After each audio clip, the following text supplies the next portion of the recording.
শহীদ president Ziaur রহমানের কথা যেন শোনা যাচ্ছে ডক্টর ইউনূসের কথায়, তার প্রতিচ্ছবি দেখা যাচ্ছে ডক্টর ইউনূসের মধ্যে। তার আদর্শ বা তাকেই যদি দেখতে পারেন ডক্টর ইউনূসের মধ্যে, তাহলে ডক্টর ইউনূসই যদি আসলে আরো ক্ষমতায় থাকে, যেটি তিনি একটা ইন্টারভিউতে বলছেন, অনেকেই বলেন 5 বছর, 10 বছর, 50 বছর ক্ষমতায় থাকুক, থাকলে আসলে সমস্যা কি? কেন তার কোনো না কোনো কথা বা কোনো পারসেপশন অথবা কোনো আইডিয়া তার ভালো লেগেছে, সে জায়গা থেকে হয়তো উনি কথাটা বলে থাকতে পারেন, বাট এর তার মানে এটা যে রিপ্লেস করছেন উনি, বিষয়টা সেটা না। কোন দলকে নিষিদ্ধ না করার আপনাদের দাবি ছিল, জায়গা ছিল, নিষিদ্ধ করা হলে সাধুবাদ জানালেন। আপনাদের দলের একজন গুরুত্বপূর্ণ নেতা ইশরাক, জনপ্রিয় নেতাও বটে, তিনি যখন আন্দোলন করলেন অনেক কর্মীরা গিয়ে আন্দোলনের সমর্থন জানালো, তারপরে তার আন্দোলনের কোনো দাবি কোনো রকম ভাবে মানা হলো না, আপনারা ঠিকঠাক রয়ে গেলেন। আপনারা উপদেষ্টা, 3 জন উপদেষ্টার পদত্যাগের জন্য, মানে তাদেরকে বের করে দেবার জন্য দাবি করেছিলেন, প্রধান উপদেষ্টার কাছে গিয়েও বলেছিলেন, সেটি তো করা হলোই না, বরং যখনই আপনাদের সাথে বৈঠক হয় সেই খলিলুর রহমান, আসিফ মাহমুদ, মাহফুজ আলম তারাই থাকেন সবসময় তাদের সাথে। মানে অহরহ সমালোচনা করছে আইন শৃঙ্খলা রক্ষাকারী বাহিনীর যে তাদের যে অ্যাকশন গুলো বা ইনঅ্যাকশন গুলো, সেগুলো নিয়ে সমালোচনা করছি। তারপরে আমাদের দেশের অর্থনীতি নিয়ে সমালোচনা করছি, সব দিক দিয়ে কিন্তু আমরা সমালোচনাটা করছি। কিন্তু সমালোচনাটা এমন পর্যায়ে নিয়ে যাচ্ছি না যেটা করে এই সরকারকে ব্যর্থ করে দেওয়ার যে আরো কিছু কিছু শক্তির যে অপচেষ্টাটা আছে। আওয়ামী লীগ কি এমনকি কোনো শঙ্কা, সম্ভাবনা কিছু দেখছেন যে সামনে নির্বাচনে আওয়ামী লীগ থাকতে পারে? ফ্যাক্ট চেকিং এ দেখা গেছে যে উনি এই ধরনের কোনো মন্তব্য করেননি। এবং আজকে আমি আসিফ নজরুল সাহেবের একটা মন্তব্য শুনেছি, উনি বোধহয় কোনো পূজা মণ্ডপে গিয়েছিলেন, ওখানে উনি বলেছেন যে এই ধরনের কোনো সম্ভাবনা নেই। না, কি তিনি আমরা মন্তব্যটা যে আমাদের করেছেন এটাতে কিন্তু সন্দেহ থাকার কথা না। একদম ভিডিওতে আমরা শুনছি মেহেদী হাসান সাংবাদিক। হ্যাঁ, যদি স্থগিত করা হয়ে হয়ে গেছে, এটা তো একবার নিষিদ্ধ করা হয়নি, যে কোনো সময় নিয়ে আসা হতে পারে। তো বিষয়টা হচ্ছে কি, যে উনি অনেকটা ক্যাজুয়ালি কথাগুলো বলেন, কিন্তু দায়িত্বশীল জায়গায় বসে থেকে যখন আমরা কোনো কথা বলি, যদি অনেক বেশি ক্যাজুয়ালি বলে ফেলি, অনেক সময় ক্যাজুয়ালিটি হয়ে যেতে পারে। হ্যাঁ,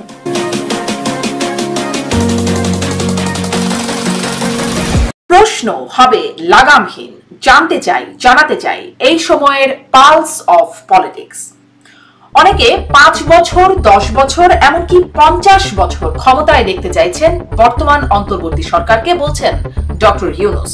এদিকে মির্জা ফখরুল ইসলাম আলমগীর ডক্টর ইউনূসের মধ্যে শহীদ প্রেসিডেন্ট জিয়াউর রহমানের প্রতিচ্ছবি দেখতে পাচ্ছেন। নিজেদের এবং সরকারের চরম ব্যর্থতায় এয়ারপোর্টে হেনস্থার শিকার হয়েও রাজনৈতিক দলের প্রতিনিধিদের নিয়ে জাতিসংঘে অংশগ্রহণের ডক্টর ইউনূসের সিদ্ধান্তের ভূয়সী প্রশংসা করছেন তিনি। আপোষহীন নেত্রীর দল বিএনপি এখন কেন এত স্তুতি এবং আপোষ করছে? অন্যদিকে আওয়ামী লীগ বৈধ দল, যে কোনো সময় চালু হতে পারে তাদের কার্যক্রম। ডক্টর ইউনূসের এমন বক্তব্যে নতুন করে আলোচনা শুরু হয়েছে। তবে কি আওয়ামী লীগ থাকতে পারে আগামী নির্বাচনে? এসব বিষয়ে কথা বলতে স্বপ্নধরা নিবেদিত পালস অফ পলিটিক্সে আমার আজকের অতিথি বিএনপির মানবাধিকার কমিটি এবং মিডিয়া সেলের সদস্য ফারজানা শারমিন পুতুল। ফারজানা শারমিন পুতুল, আপনাকে স্বাগত জানাচ্ছি পালস অফ পলিটিক্সে আমার আজকের আয়োজনে। আমি আপনাকে অনেক ধন্যবাদ, আপনি সময় করে যুক্ত হয়েছেন। আমি শুরু করতে চাই, নিউ ইয়র্কে আছেন আপনাদের বিএনপি মহাসচিব মির্জা ফখরুল ইসলাম আলমগীর। তিনি তার একটি বক্তব্য নিয়ে আলোচনা হচ্ছে যে তিনি বলছেন প্রফেসর ইউনূসের মধ্যে তিনি শহীদ প্রেসিডেন্ট জিয়াউর রহমানের প্রতিচ্ছবি দেখতে পাচ্ছেন। তার কথা শুনলে মনে হচ্ছে তিনি জিয়াউর রহমানের কথা শুনছেন এবং তিনি তার প্রশংসা করছেন। তিনি খুবই দূরদৃষ্টি সম্পন্ন, তার যে নীতি বা সেগুলোর তিনি প্রশংসা করছেন। এই বিষয়টিকে আসলে বিএনপি কিভাবে নিচ্ছে দল হিসেবে, যে মির্জা ফখরুল ইসলাম আলমগীর যেরকমটা বলছে? কারণ প্রশ্নটা এরকম হচ্ছে যে যদি শহীদ প্রেসিডেন্ট জিয়াউর রহমানকেই দেখতে পান, তারই প্রতিচ্ছবি যদি থাকে ডক্টর ইউনূসের মধ্যে, তাহলে আপনারা যার আদর্শে আসলে রাজনীতিটা করে, বিএনপি যার আদর্শে রাজনীতিটা করে, তার আদর্শ বা তাকেই যদি দেখতে পারেন ডক্টর ইউনূসের মধ্যে, তাহলে ডক্টর ইউনূসই যদি আসলে আরো ক্ষমতায় থাকে, যেটি তিনি একটা ইন্টারভিউতে বলছেন, অনেকেই বলেন 5 বছর, 10 বছর, 50 বছর ক্ষমতায় থাকুক, থাকলে আসলে সমস্যা কি? কেন আপনারা নির্বাচন চান? ধন্যবাদ শারমিন আপা। আমাদের মহাসচিব মহোদয় মির্জা ফখরুল ইসলাম আলমগীর, উনি যেটা বলেছেন, এটা হয়তো ওনার কোনো না কোনো উপলব্ধি থেকে উনি কথাটা বলেছেন। আর শহীদ প্রেসিডেন্ট জিয়াউর রহমানের সাথে তো ওনারা রাজনীতি করেছেন, উঠা বসা করেছেন একটা সময়।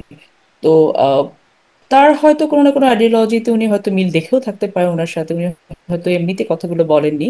বাট তার মানে এটা না যে উনি শহীদ প্রেসিডেন্ট জিয়াউর রহমানকে আরেকজনকে দিয়ে ওই জায়গাটাকে ফিল আপ করছেন, বিষয়টা কিন্তু সেরকম হয়তো না। হয়তো উনি কোনো না কোনো প্রেক্ষিতে, কোনো কথার প্রেক্ষিতে তার কোনো না কোনো কথা বা কোনো পারসেপশন অথবা কোনো আইডিয়া তার ভালো লেগেছে, সে জায়গা থেকে হয়তো উনি কথাটা বলে থাকতে পারেন, বাট এর তার মানে এটা যে রিপ্লেস করছেন উনি, বিষয়টা সেটা না।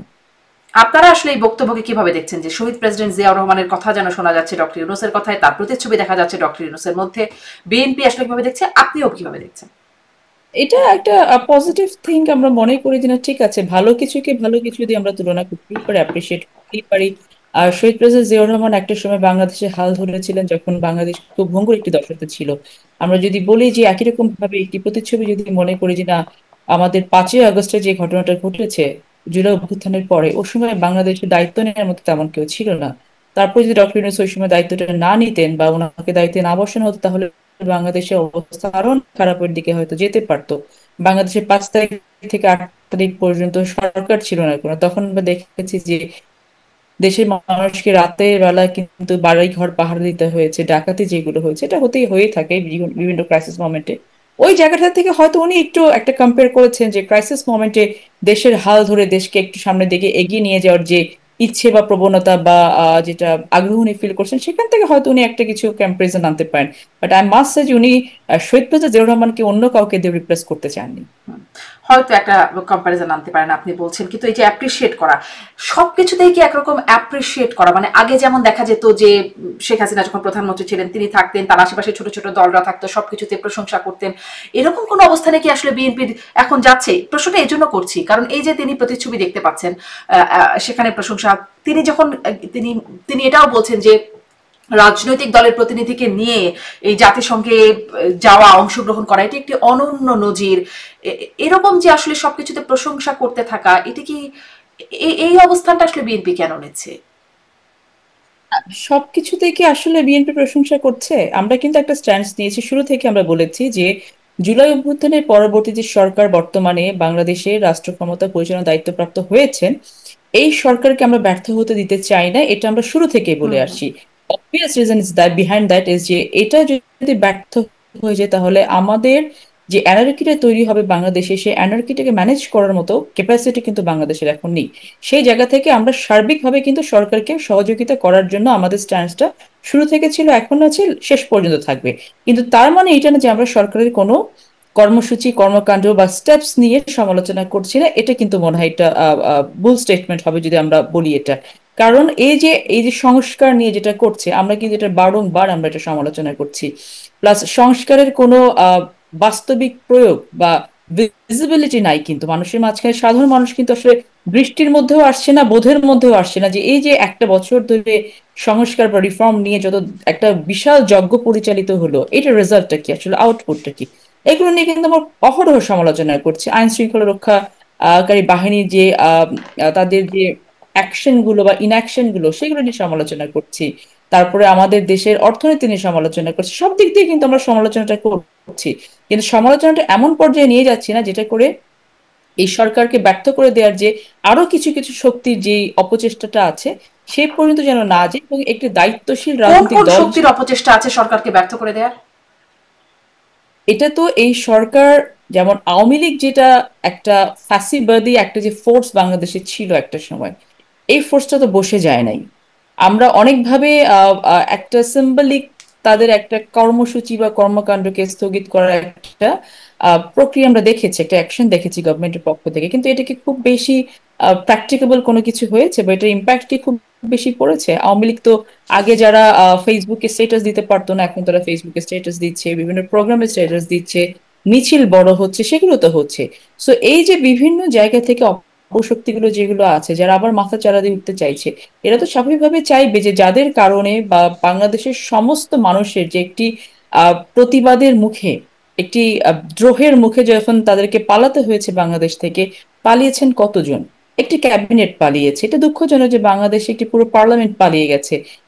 আমাদের জাতীয় মসজিদের খতিবকে পালিয়ে যেতে হয়েছে, এই ঘটনাগুলো কিন্তু বাংলাদেশে ঘটেছে। কিন্তু তাদের তো সমর্থকরা আছে, তাদের অনেক দোসররা আছে বাংলাদেশে, ওই সময় তারা ওই রেজিমকে যারা প্যাট্রন করেছে, তারাও তো বাংলাদেশে আছে। সো এই একটা ফোর্স কিন্তু চাইবে বিভিন্ন ভাবে, রাজনৈতিক ভাবে হোক, যে কোনো দিক দিয়ে এই সরকারকে বা ভবিষ্যতে যে ডেমোক্রেসির পথের যে আমাদের ট্রানজিশন, যেটা এই ট্রানজিশনের ডেমোক্রেসির পথে যাওয়ার জায়গাটাকে ব্যাহত করার জন্য কিন্তু অনেকেই একটা অপচেষ্টা চালাবে। তো সেই ফোর্সগুলোর কথা আমি বলছি, তারা তো সেই চেয়েছে ফোর্সগুলো যে মানে আওয়ামী লীগই তখন আসলে এর মধ্যে, আর কি কাউকে দেখছেন এই ফোর্সের মধ্যে?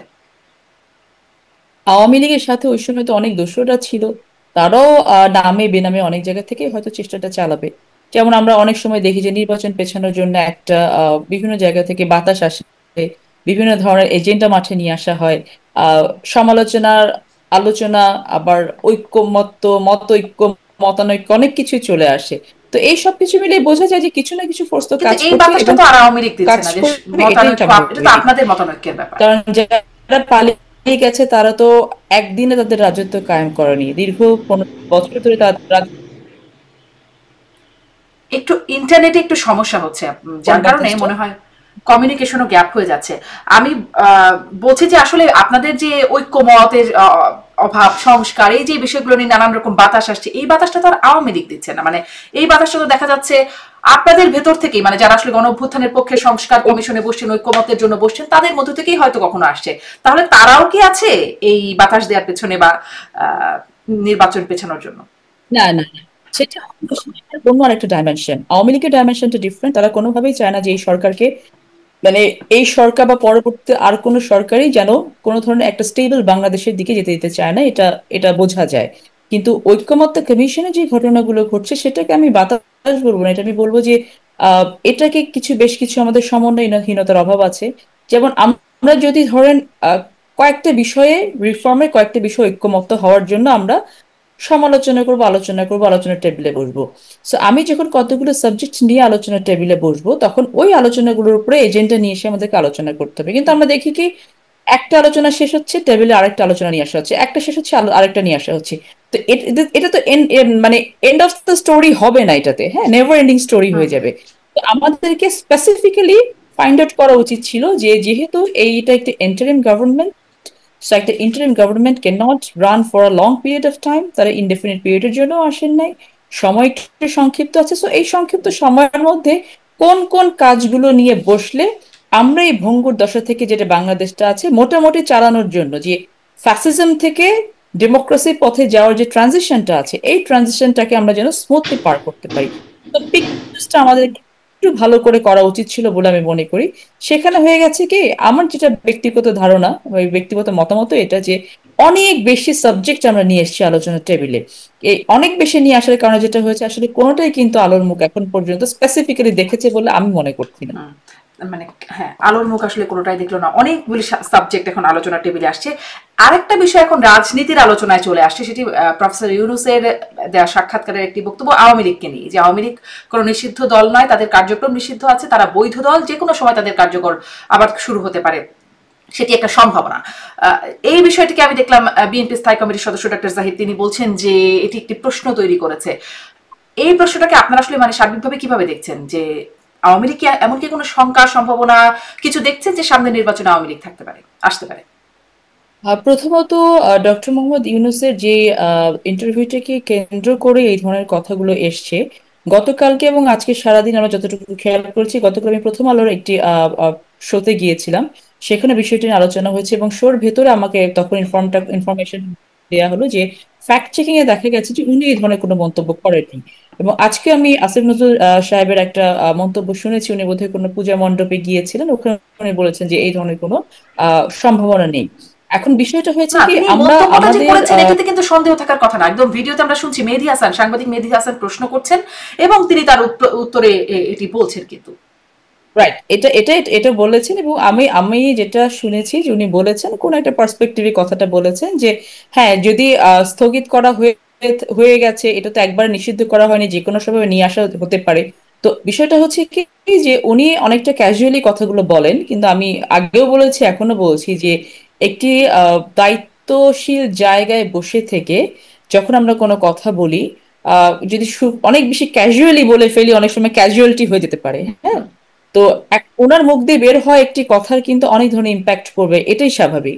যেহেতু তিনি এখন বাংলাদেশের একেবারেই প্রধান আছেন, মাথা হয়ে বসে আছেন, তো কথাবার্তাগুলো ক্যাজুয়ালি বলা আমার মনে হয় যে একটু চিন্তা ভাবনা করে বলা উচিত। বাট উনি যেটা বলেছেন সেটার অনেক ধরনের ইন্টারপ্রিটেশন এর মধ্যে চলে এসেছে, সেখান থেকে আমরা ধরে নিচ্ছি যে হয়তো উনি এটা ওই বলার জন্য বলেছেন কথাটা। এবং আসিফ নজরুল সাহেবের যে কথাটা আমি শুনলাম যে উনি বলেছেন যে না, সে ধরনের কোনো সম্ভাবনাই নেই যে আবার আওয়ামী লীগের এখান থেকে তাদেরকে তাদের নিষেধাজ্ঞা যেটা আছে সেটাকে উইথড্র করা হবে, এই ধরনের কোনো সম্ভাবনা নেই। এবং আমি বাস্তবিকভাবে যেটা মনে করি যে আসলে বাংলাদেশের জনগণ তো এটা হতে দেবে না। হ্যাঁ, তবে যেই প্রসেসে বা যে মেকানিজমের মাধ্যমে আওয়ামী লীগের এই যে কার্যক্রমকে নিষিদ্ধ করা হলো, এটার আমি আসলে খুব বেশি পক্ষে না। পক্ষে না এই কারণে যে আওয়ামী লীগের মতো একটা টাইরান্ট ফোর্সকে শুধুমাত্র একটা ইন্টারিম অর্ডারের মানে কোর্টের ইন্টারিম অর্ডার দিয়ে আমরা সামটাইমস যে একটা স্থগিতাদেশ দেয়া হলো যে তাদের কিছু কিছু কার্যক্রম বন্ধ থাকবে, এটা করে আসলে তাদেরকে কি কতটুকু আমরা ইম্প্যাক্ট ফেলতে পারলাম বাংলাদেশের জন্য? কারণ তারা যে রেজিমটা ক্রিয়েট করেছিল, এই রেজিমের জন্য একটি ইন্টারিম স্থগিতাদেশ কিন্তু খুব যথাযোগ্য প্রক্রিয়া বলে আমি মনে করছি তাহলে না। প্রক্রিয়াটা কি তাদেরকে দরকার ছিল? এপ্রোপ্রিয়েট প্রক্রিয়াটা হচ্ছে যে তাদের ব্যক্তি হিসেবে, ব্যক্তির অপরাধ হিসেবে, অপরাধী হিসেবে, সংগঠন হিসেবে, সংগঠনের অপরাধ হিসেবে তাদেরকে বিচারের আওতায় নিয়ে এসে তাদেরকে যেই বিচারে যেই শাস্তি সেটা একেবারে অ্যাপ্রোপ্রিয়েটলি দিতে হবে। এবং এটা যদি করা না যায়, এটা আমাদের দেশের জন্য অনেক ব্যাড একটা এক্সাম্পল হয়ে থাকবে যে এত কিছু করেও পার পাওয়া যায়। এবং এটা কিন্তু ইতিহাস কিন্তু কখনো আমাদেরকে ক্ষমা করবে না যদি আমরা সত্যিকার অর্থে শুধুমাত্র এই ইন্টারিম একটা স্থগিতাদেশ দিয়ে আওয়ামী লীগকে আপাতত একটু স্থিতাবস্থায় পাঠিয়ে দেই। জি, সো এটা কি এখন আপনি কিন্তু মনে আপনি করছেন দেখছেন যথাযথ যে হয় এরা নাই? আমি কিন্তু একটু বসে এই নাই, বিভিন্ন প্রশ্নটাও যুক্ত নামে করে বিভিন্ন দেই। জায়গায় যাচ্ছে। আমরা অনেক সময় জি, এই প্রশ্নটা একটু যুক্ত করে দেই যে আহ, আহ, আপনি বলছেন যে বিচারের মাধ্যমে ব্যক্তির অপরাধ, সংগঠনের অপরাধ সব এটি একটা বিচারের মাধ্যমে, কিন্তু বিচারের আগে মানে শাস্তি হবার আগে বা দায়ী ঘোষণা করবার আগের পরিস্থিতিটা কি হবে? মানে আপনার বিশ্লেষণটা যদি আরেকটু শুনতে চাই, দায়ী ঘোষণা করবার আগে তাদের কি রাজনীতি করতে পারা উচিত নাকি না, এটা আপনার কি মনে হয়? না, আপনি যতক্ষণ পর্যন্ত আহ একজন মানুষের বা একটি সংগঠনের অপরাধটা প্রমাণিত না হচ্ছে, ততক্ষণ পর্যন্ত তো আপনি যে কোনো কিছু করতে গেলে যদি আপনি আগে থেকেই কোনো সিদ্ধান্ত নিয়ে ফেলেন, তাহলে সেই ফ্যাসিজমের সাথে কিন্তু কোনো পার্থক্য থাকলো না। একজন আসামিরও কিন্তু ন্যায় বিচার পাওয়ার অধিকারটা আছে, এবং এটাই হচ্ছে আপনার ট্রু সেন্সে হওয়া উচিত বলে আমরা মনে করি। সো এখানে শেখ হাসিনা আর তিনি যেই আদেশের মাধ্যমে হাজার হাজার স্টুডেন্ট, সন্তান, ছেলে, মেয়ে, ভাই বোনের তাজা রক্ত কেড়ে নিলেন, এখন ওনার শাস্তি তো আমি যদি এখনো বলি, এটা তো সবার সামনেই আছে। আমাদের তো এটা তো 1 বছর আগেকার ঘটনা, একেবারে জলজল করছে স্মৃতিপটে সবকিছু কি ঘটেছে, সবকিছু চোখের সামনে। বাবা মারা এখনো চোখের পানি শুকায় নাই, তো তাকে কি তাই বলে তো আমি এখন তাকে ধরে নিয়ে এসে ফাঁসি দিয়ে দিতে পারবো না, তাহলে সেটা আবার ফ্যাসিজম হবে। তাকে আইনের আওতায় নিয়ে এসে শুরু থেকে শেষ পর্যন্ত তার রায়টা হওয়া পর্যন্ত আমাকে সেটা করতে হবে। এই জন্য এখন যেটা করা উচিত ছিল আমি মনে করি যে এই ইন্টারিম কন্ডিশনে আমাদের আইন শৃঙ্খলা, আমরা ল এনফোর্সমেন্ট এজেন্সি যারা আছে তাদেরকে অনেক বেশি অ্যাক্টিভ হতে হতো। তারা যেন এই ধরনের কোনো ধরনের হত্যাযজ্ঞ বা কোনো ধরনের ফোর্স যারা বাংলাদেশকে অস্থিতিশীল করতে পারে, অস্থির অবস্থায় নিয়ে যেতে পারে, এই ফোর্সগুলো যেন মাথাচাড়া দিয়ে উঠতে না পারে সেই বিষয়ে তারা ব্যবস্থা নিবে। এবং সাথে সাথে যেটা করবে যে এই যে যখনই আপনি একটা বিচারিক প্রক্রিয়া শুরু করবেন, যখন অ্যাপ্রোপ্রিয়েট জায়গায় অ্যাপ্রোপ্রিয়েট মামলাটা হবে, যখন আসামিকে খুঁজে বেড়ানো হবে, তখন কিন্তু আলটিমেটলি এটা সবকিছু কিন্তু একটা লাইনে চলে আসে, নিয়মের ভেতরে চলে আসে। তখন কিন্তু হুটহাট করে কোনো ধরনের অনিয়ম করে করে নিয়ে আসা যায় না। আসলে প্র্যাকটিস গুলো তো আমাদের দেশ থেকে গত 15 বছরে হারিয়ে গেছে। আপনি দেখবেন যেখানে মিসম্যানেজমেন্ট বেশি হয় সেখানে সময় বেশি খরচ হয়, সেখানে টাকা বেশি খরচ হয়, এনার্জি বেশি খরচ হয়। কিন্তু আপনি রুটিনের মধ্যে থাকেন, রেগুলেশনস এর ভেতরে থাকেন, সবকিছু নিয়মের ভেতরে থাকলে কিন্তু সবকিছুরই সাশ্রয় হয়।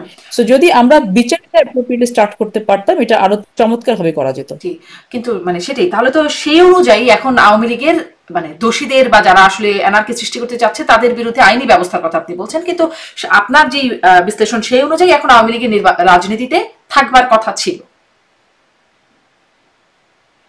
রাজনীতিতে থাকবে, রাজনীতি তো আসলে অনেকগুলো বিষয়, অনেকগুলো পার্ট। হ্যাঁ, আমি শুধু মিছিল মিটিং করলাম, this is not the politics. Awami League কি এখন নেই? আমরা কি বলতে পারবো আওয়ামী লীগ বাংলাদেশের নিশ্চিহ্ন হয়ে গেছে? No, not at all. বরং আপনি খোঁজ নিয়ে দেখবেন যে যতগুলো প্রতিষ্ঠান আছে বাংলাদেশে, এখানে কিন্তু কজনকে স্যাক করা হয়েছে যারা আওয়ামী লীগ রেজিমে রিক্রুটেড ছিল। কজনকে আপনি জুডিশিয়ারিতে বলেন, জুডিশিয়ারিতে যাদের রিক্রুটমেন্ট ছিল আওয়ামী লীগ রেজিমে, এদের হাতে গোনা কয়েকজনকে এখান থেকে চাকরিচ্যুত করা হয়েছে, বা তাদেরকে ওখান থেকে কাউকে কাউকে ট্রান্সফার করে এখান থেকে ওখানে সরিয়ে দেওয়া হয়েছে। কিন্তু আওয়ামী লীগ রেজিমের সবাই কিন্তু এখনো যথাযোগ্য স্থানে বহাল আছে। এমনও হয়েছে যে আপনার একজন উপসচিব 3 মাসের মধ্যে সচিব মর্যাদা প্রাপ্ত হয়ে গেছেন। তো আপনি কি বলতে পারছেন যে তারা নেই? তারা তো আছে। তো সব জায়গাতেই আছে, এবং তারা কিন্তু বসে বসে কাজও করছে সব জায়গাতে। এখন আপনি জিজ্ঞেস করতে পারেন তাহলে এদিকে কি করা উচিত ছিল, এদিকে কিছুই করা উচিত না। এখন যেটা করা উচিত যে আমরা যদি সিস্টেমটাকে ডেভেলপ করতে পারি যে হ্যাঁ, যারা অন্যায় করেছে শাস্তি তারা পাবে। সবাই তো অন্যায় করে নাই, হুম। যারা অন্যায় করেছে তারা শাস্তি পাবে, তখন দেখবেন যে অন্যায়ের কিন্তু ব্যারোমিটারটা কমে আসবে। তখন ঠিক আছে, শাস্তি তো পাচ্ছে, তো শাস্তির ভয়ে কিন্তু অন্যায়ের ব্যারোমিটারটা কমে আসবে। এখন আমি যদি মনে করি যে না, এখন যদি আমি বলি যে ঠিক আছে আওয়ামী লীগের তো রাজনীতি করার এখন অধিকার আছে, নো, আমি বিষয়টা সেটা না। আওয়ামী লীগের যে অধিকারটা আছে সেটা হচ্ছে যে তাদেরকে যথাযোগ্য শাস্তি দিয়ে তারা মানবাধিকার লঙ্ঘন থেকে শুরু করে বাংলাদেশে যে একটা ধ্বংসযজ্ঞ করেছে, এটা তারা বাংলাদেশকে মার্ডার করেছে, they have killed the country. এই জায়গাটাতে তাদেরকে যথাযোগ্য শাস্তি দিয়ে তাদেরকে তাদের জায়গাটা দেখিয়ে দেওয়ার দরকার আছে, যেন ভবিষ্যতে কেউ আর এরকম করে বাংলাদেশকে ধ্বংসের পথে নিয়ে যেতে না পারে। জি, এইটা তো একদম স্পষ্ট যে তাদেরকে যথাযোগ্য শাস্তি দিয়ে এটা স্পষ্ট করা উচিত। কিন্তু আমি আসলে এই প্রশ্নটাই করছিলাম যে শাস্তির আগ পর্যন্ত, বিচারের আগ পর্যন্ত তাদের সাথে যা করা হচ্ছে সেটিও কি মানবাধিকার লঙ্ঘন নয়? তাদের সাথে খুব বেশি কিছু করা মানে হচ্ছে তাদের বলে তো আমি রাজনৈতিক দেখতে পাচ্ছি না, কার্যক্রম কারণ নিষিদ্ধ করে রাখা তাদেরকে যদি হয়েছে, তাদের নির্বাচন করতে দেয়া হচ্ছে না, মানে এই যে বিষয়গুলো, এটা কি মানবাধিকার লঙ্ঘন নয়? না, নির্বাচন করতে দেওয়া হচ্ছে না সেরকম করে নির্বাচন কমিশন এখনো কোনো কিছু বলে তাদের নাই। নিবন্ধন তবে স্থগিত তারা আছে, তাদের বলেছেন যে প্রতীক স্থগিত হ্যাঁ, করে রাখা কার্যক্রম হয়েছে। যেহেতু স্থগিত আছে,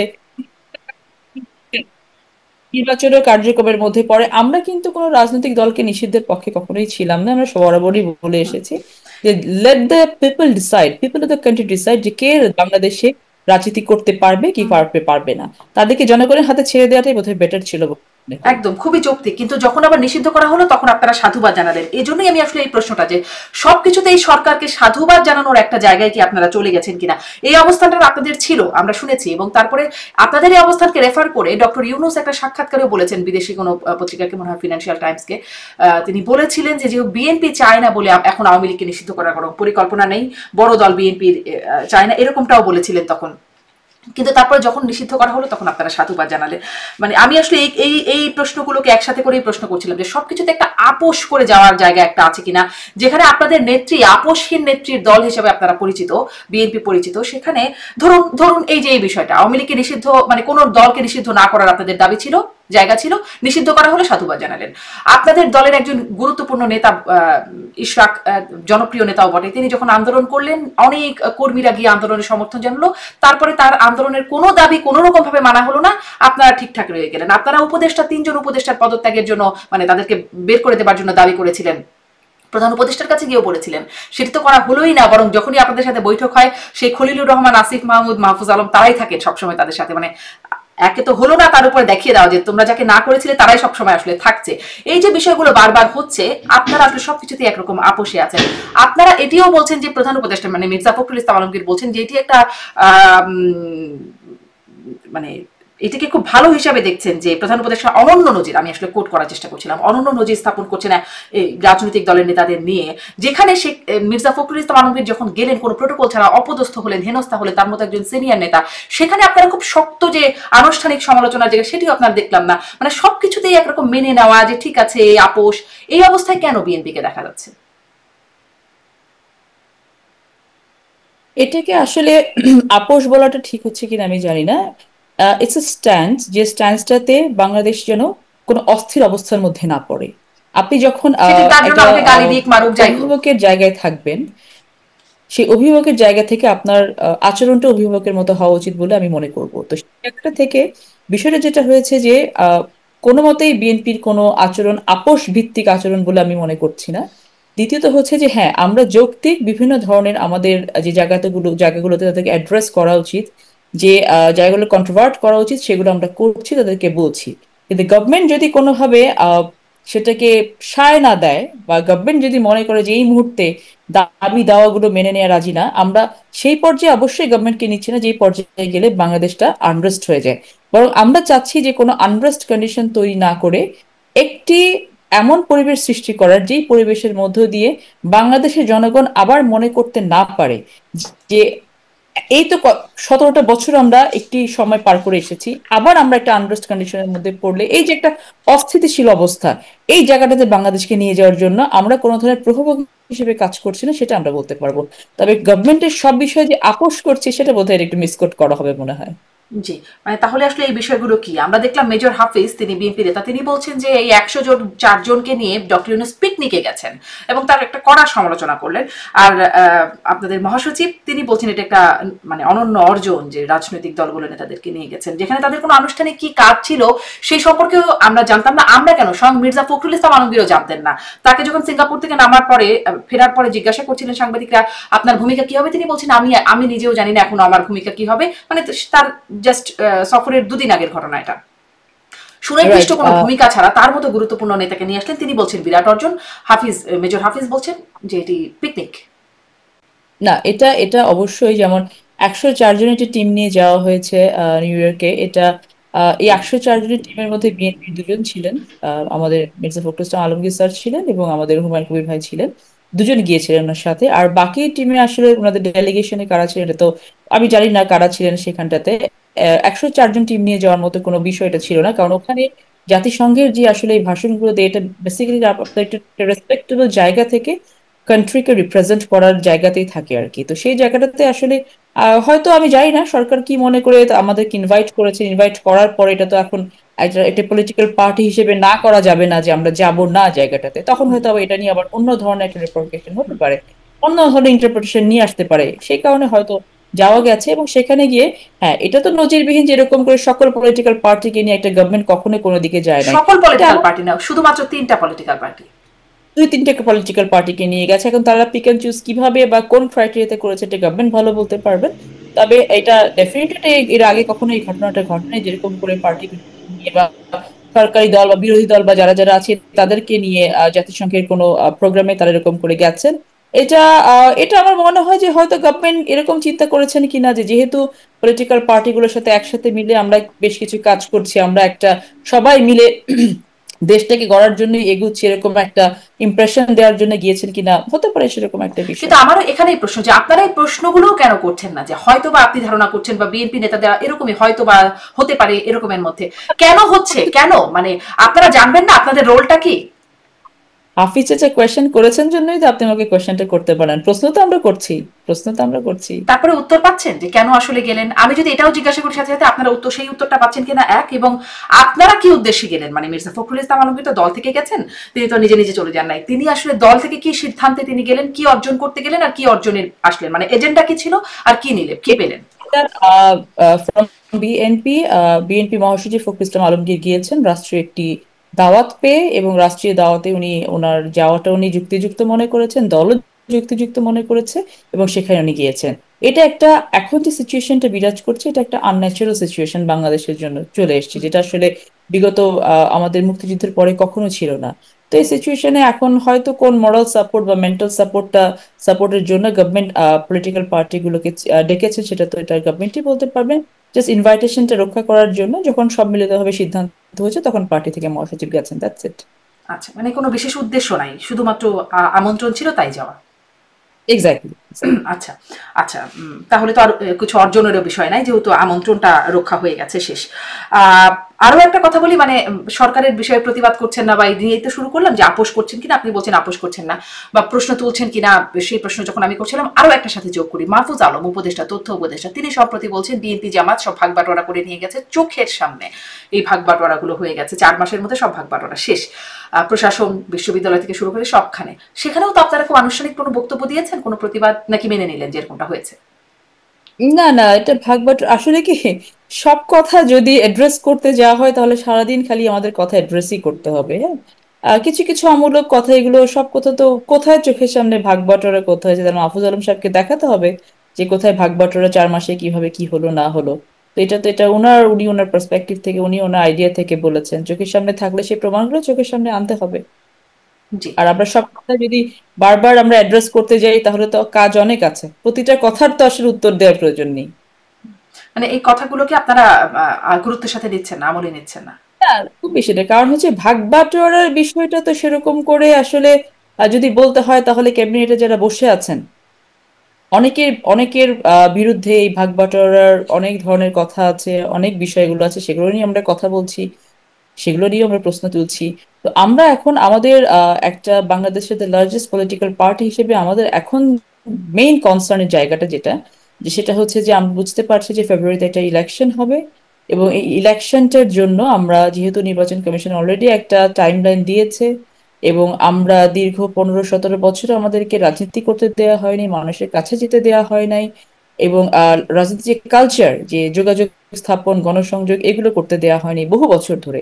সো আমরা মাঠ গোছানোর কাজে আমরা খুব অনেক বেশি অ্যাটেনশন দিয়ে সেই কাজগুলো এখন করার জি, চেষ্টা সেই অ্যাটেনশনে আসলে অনেক প্রশ্ন তুলছেন না, অনেক প্রশ্নকে বা তোলা প্রশ্নকে আপনারা গুরুত্ব দিচ্ছেন না, এরকম একটা অবস্থায় যাচ্ছেন, বা অনেক ক্ষেত্রে প্রশংসা করতে হচ্ছে। জনগুরুত্বপূর্ণ, যেগুলো দেশের জন্য গুরুত্বপূর্ণ, অবশ্যই আমরা প্রত্যেকটা গুরুত্বপূর্ণ প্রশ্নকে অ্যাড্রেসও করছি, এগুলোকে কাউন্টারও করছি, এবং আমাদের যে মেসেজটা, পার্টি যে মেসেজটা, সেটা আমরা দেশের জনগণকে দেওয়ার চেষ্টাও করছি। হুম, মানে সেটি হচ্ছে নির্বাচনকে সামনে রেখে। তাহলে একটু এবারে নির্বাচনের দিকেই যাই, যে নির্বাচনের জন্য আমরা দেখছি আপনাদের এখন মাঠে যেহেতু আওয়ামী লীগ নাই, প্রধানতম প্রতিপক্ষ হয়তো জামাতে ইসলাম, তাদের যে প্রস্তুতি, সেখানে তারা 300 আসনে মোটামুটি প্রার্থী মনোনীত করে রেখেছে, সেখানে আপনারা এখন এক একটা আসনে একাধিক ব্যক্তি এখনো আছেন দৌড়ে, আবার কোথাও কোথাও দেখা যাচ্ছে একজনকে ঠেকাতে বাকিরা উঠে পড়ে লেগে গেছেন।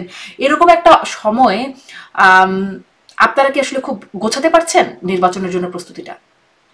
আমি সেটা আপনাকে বললাম যে দীর্ঘ অনেকগুলো বছর বাংলাদেশের মানুষ কিন্তু নির্বাচনের যে হাওয়াটা সেটা দেখেনি, এবং সব দলের পার্টিসিপেশনে একটি নির্বাচন হবে। বাংলাদেশের প্রতিটা সিটে বিএনপির একাধিক যোগ্য প্রার্থী আছেন। তো এই একাধিক যোগ্য প্রার্থী আছেন, প্রত্যেকে যে যার যার জায়গা থেকে মনে করছে যে নিজেরা যোগ্য, কিন্তু প্রত্যেকে আবার সেটাও একমত হয়েছি আমরা, যারা মনে করছে যে আমরা মনোনয়ন প্রত্যাশী আছি, যে দল যাকে মনোনয়ন দেবে আমরা প্রত্যেকে তার হয়ে কাজ করব, এবং এই কাজগুলো প্রতিনিয়ত দলের সাংগঠনিক পর্যায়ে চলছে, সেন্ট্রাল লেভেলে চলছে, এবং তৃণমূল পর্যায়ে চলছে। আমরা কিন্তু এই গোছানোর কাজটা করছি। এবং আপনারা জানেন যে বিএনপি বিশাল একটি দল। এই দলের আসলে কাজগুলো করতে যে ওভারনাইট হয়ে যাবে, সেটাও আসলে বলাটা ঠিক না।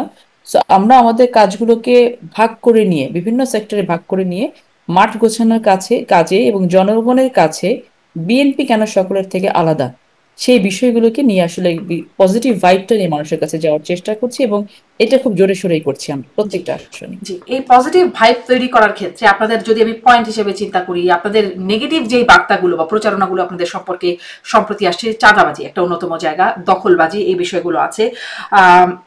অনেক সময় আবার মানে ভাইরাল বিভিন্ন বক্তব্য, কলিজা ছেঁড়া বা কলিজা খোলার একটা খুব ভাইরাল বক্তব্য, সেটি একটা জায়গায় না, কুড়িগ্রামের বিএনপি আহ্বায়ক আনিসুর রহমান, তিনি একজন জামাতের একজন নেতা, স্থানীয় জামাতের নেতাকে বলছেন কলিজা ছিঁড়ে ফেলবেন, বিএনপিকে চেনো, এটা এই ধরনের কথা। আবার মানে এটি কুড়িগ্রামের কথা বলছি। আবার কুমিল্লায়ও দেখা যাচ্ছে বিএনপির একজন নেতা, তিনি শিক্ষা বোর্ডের চেয়ারম্যানকে বলছেন তিনি তার কলিজা ছিঁড়ে ফেলবেন। এরকম এরকম যে বক্তব্যগুলো ভাইরাল হচ্ছে, বা চাঁদাবাজ, দুর্নীতি, মানে দুর্নীতি, দখলবাজি, এই খবরগুলো যে আসছে, তাতে আপনাদের কিছু নেগেটিভ প্রচারণা হচ্ছে, নেগেটিভ পয়েন্ট। পজিটিভ পয়েন্ট এই সময়ের মধ্যে আপনারা কি পেলেন নির্বাচনের আগে?